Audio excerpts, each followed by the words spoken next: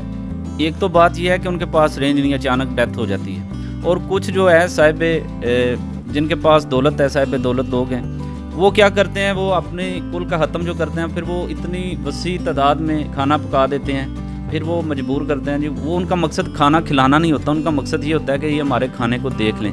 تو اس سے بھی جو چھوٹے گھروں کے لوگ ہیں یا غریب ہیں یا جن کا مسئلہ ایسا ہے نہیں اکٹھا کر سکتے اتنا، ان کے لیے بھی پرابلم. ان کے لیے آپ کیا پیغام دینا چاہتے ہیں؟ اس کے سلسلے میں سب سے پہلی بات یوں کروں گا میں کہ جو کل کے ختم پر فروٹ بے تحاشا بہت زیادہ فروٹ آتا ہے، یہ نہیں ہونا چاہیے. فروٹ مساجد میں، ہماری مساجد میں یہ ختم کل ہوتے ہیں اکثر، اور فروٹ ہم کھا کر چھل کے اس کا گلی میں پھینکتے ہیں، مسجد میں پھینکتے ہیں. یہ رستہ بھی گندا ہوتا ہے اور مسجد کی بے ادبی بھی ہوتی ہے. ویسے مسجد میں کھانا بھی جائز نہیں ہے. میرا مشورہ یہ ہے بالکل محدود سا فروٹ ہو، بالکل تھوڑا سا. باقی ہم نے 10-20 ہزار کا جو فروٹ لانا ہے وہ ہم کسی اچھے رستے میں خرچ کر دیں تاکہ مرحوم کی روح کو یہ سارے ثواب ملے. کسی غریب مسکین کو دے دیں، مسجد میں دے دیں، کسی مدرسے میں دے دیں، کوئی رستہ بنوا دیں، رفاع عامہ کا کوئی بھی کام کر دیں، وہ زیادہ بہتر ہے. اس لیے یہ بات ہے. دوسری بات یہ ہے کھانا کھانے کے لیے مجبور نہیں کرنا چاہیے اور یہ شو بازی نہیں کرنی چاہیے. بے شمار دیکھا گیا ہے کہ لوگ ریاکاری کرتے ہیں، بلکہ فوتگی پر بالکل سادہ سا کھانا ہونا چاہیے تاکہ ہر غریب امیر اس کو پکا سکے. جو لوگ گوشت وغیرہ پکاتے ہیں، اور بے شمار گاؤں میں الحمدللہ کافی گاؤں میں جانے آنے کا اتفاق ہوتا ہے، اور کافی گاؤں میں یہ سسٹم ہے لوگ دال پکاتے ہیں اور یہ اچھا سسٹم ہے. میں ان دوستوں سے ریکویسٹ کرتا ہوں کہ جن کے پاس پیسہ ہے اور پیسہ شو کرنے کی کوشش کرتے ہیں وہ غرباء کی دل آزاری کرتے ہیں. اس لیے پیسہ ہو وہ کسی اچھے راستے میں ویسے خرچ کر دیں، لیکن کیا ہے وہ جو گاؤں کا سسٹم دال وغیرہ وہیں پکائیں تاکہ سب کے لیے وہ آسان رہے اور کسی کے لیے پریشانی نہ بنے. ماشاءاللہ. تو میں ناظرین آپ نے سنی ہے شاہ صاحب کی بہت اچھی گفتگو. پہلے نمبر پہ انہوں نے ایک نقطہ دیا ہے کہ جو شادی والے گھر سے پہلے 3 دن کی انہوں نے بات کی ہے کہ جو کھانا کھاتا ہے، پہلے نمبر کی سب سے بڑا نقصان یہ ہے کہ اس کی روحانیت چلی جاتی ہے. اور کھانا نہ کھانے کا سب سے بڑا فائدہ یہ ہے، ایک بندے کے گھر فوتگی ہوئی ہے، وہ آلریڈی پریشان ہے، ٹھیک ہے. پھر ہم لوگ کیا کرتے ہیں، ہم جدھر جاتے ہیں وہاں پہ نکتہ چینی کرنے جاتے ہیں، نقص نکالنے جاتے ہیں، جبکہ ہمارے شریعت میں جو بانی ہے جناب رسالت مآب حضرت محمد صلی اللہ علیہ وسلم، وہ ارشاد فرماتے ہیں کہ انسان کو سب سے مشکل کام جو نظر آتا ہے وہ ہے اپنی اصلاح کرنا. اور واقعی یہ ہماری سب سے بڑی بہت زیادہ مشکل کام ہے کہ ہم اپنی غلطیاں نہیں دیکھتے، دوسروں میں عیب نکالنا شروع کر دیتے ہیں. سب سے آسان کام محمد مصطفیٰ صلی اللہ علیہ وسلم نے فرمایا ہے کہ دوسروں میں عیب تلاش کرنا ہے، اور سب سے مشکل کام ہے اپنے آپ کی اصلاح کرنا. تو کہیں نہ کہیں ہم سب اس فرمان، اس حدیث کے مخالف ہیں. تو ہمیں پہلے نمبر پہ تو یہ سوچنا چاہیے کہ ہم کتنے کامل ہیں. پھر دوسروں کو، ہمارے ساتھ دوسرے مہمان ہیں جناب محمد اسحاق صاحب، ان سے بھی گفتگو کرتے ہیں. ان سے بھی میں سوال کرنا ہوں. یہ شاہ صاحب کی گفتگو سے ایک اور بھی سوال نکلا ہے. تو مرنے والا تو جو بھائی محمد اسحاق صاحب مر جاتا ہے، جو اس کو کفن ملتا ہے، رسالت مآب کا ارشاد بھی ہے، انہوں نے اپنے تمام کلمہ، کیونکہ وہ پوری امت کے بلکہ پورے نبیوں کے بھی وہ نبی ہیں، تو ان کی زبان سے اس وقت تک الفاظ ہی نہیں نکلتے جب تک اللہ کی مرضی نہ ہو.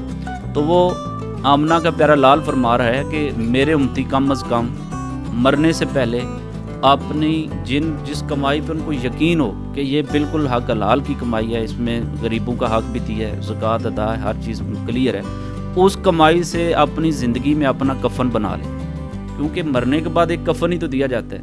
تو جو بیٹے ہوتے ہیں وہ جس کمائی سے کفن دے اس کا یقین تو نہیں کہ یہ جو ہم کمائی سے کفن خرید رہے ہیں یہ رزق حلال ہے یا رزق حرام ہے، اس میں کتنے یتیموں کی آہیں شامل ہیں، کس بہن کا حق کھایا ہے، کس بھائی کا حق کھایا ہے، تو اس کے بارے میں آپ تھوڑی سی روشنی ڈالیں کہ کیا یہ ہونا چاہیے معاشرے میں یا نہیں؟ السلام علیکم ورحمۃ اللہ۔ پہلے تو شاہ صاحب یہ بات یہ ہے کہ جو آپ نے بات فرمائی کہ آپ صلی اللہ علیہ وسلم نے فرمایا کہ اپنے کفن کا خود بندوبست کرنا چاہیے، اس کے بعد تو بات کرنے کی میرے خیال ہے ضرورت ہی نہیں ہے اور نہ کسی گواہی کی ضرورت ہے۔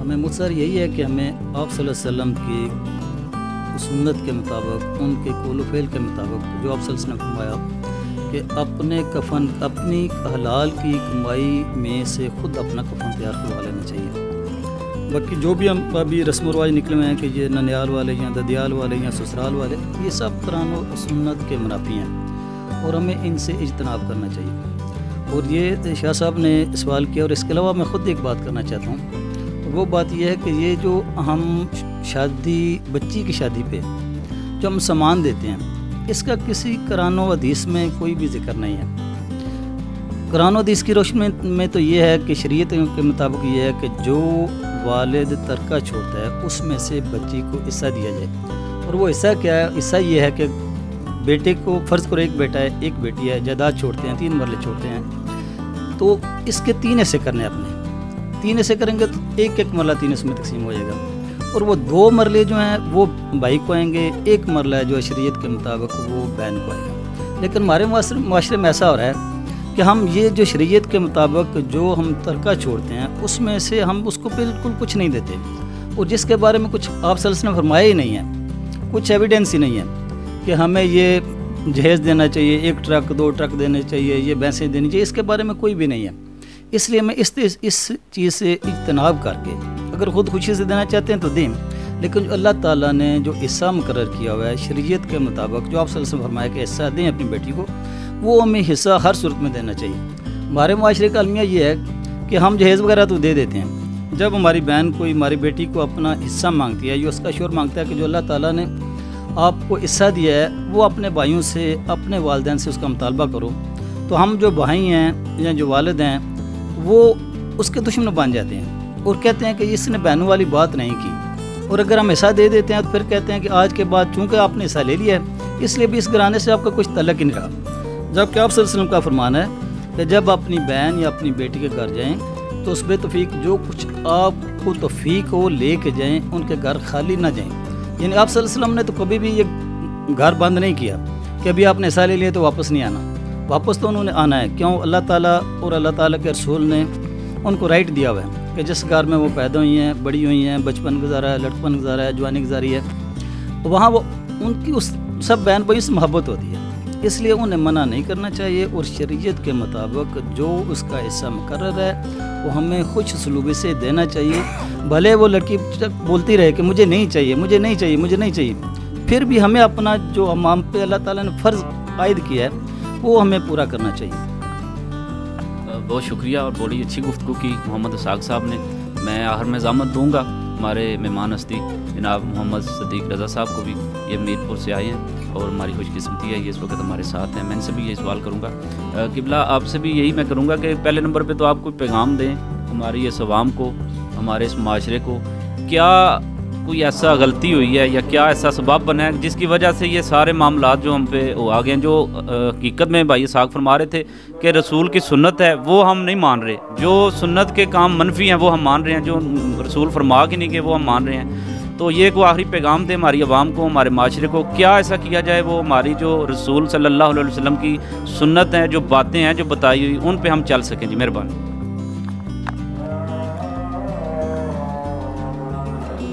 بسم اللہ الرحمن الرحیم۔ مجھ سے قبل محترم جناب قبلہ پیر سید مہدی حسین شاہ صاحب دامت برکات ملادیہ اور جناب عزیزم محترم محتشم جناب محمد اسحاق صاحب، بڑی پیاری اور اچھی گفتگو آپ نے فرمائی ہے، سن کے بڑی خوشی ہوئی۔ اپنے اپنے علاقے نے اندر مختلف مقامات ہیں، مثلا میرا ضلع میر پر آزاد کشمیر ہے، ਇਸੀ ਤਰ੍ਹਾਂ ਸਾਡੇ ਇਲਾਕੇ ਦੇ ਅੰਦਰ ਇਹ ਹੈ ਕਿ ਆਪਣੇ ਆਪਣੇ ਰਸਮ ਰਿਵਾਜ ਹਨ, ਲੇਕਿਨ ਇਹ ਹੈ ਕਿ ਰਸਮ ਰਿਵਾਜ ਜਿਹੜੇ ਬਣ ਚੁੱਕੇ ਨੇ ਇਹ ਅਸਾਂ ਨੇ ਖੁਦ ਬਣਾਏ ਹੋਏ ਨੇ। ਅਸਲ ਇਹ ਹੈ ਕਿ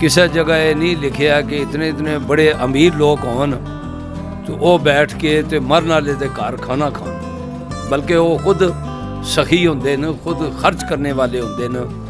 ਉਹ ਮਾਲ ਦੌਲਤ ਨੂੰ ਖਰਚ ਕਰਨੇ ਵਾਲੇ ਲੋਕ ਅਗਰ ਖਾਣਗੇ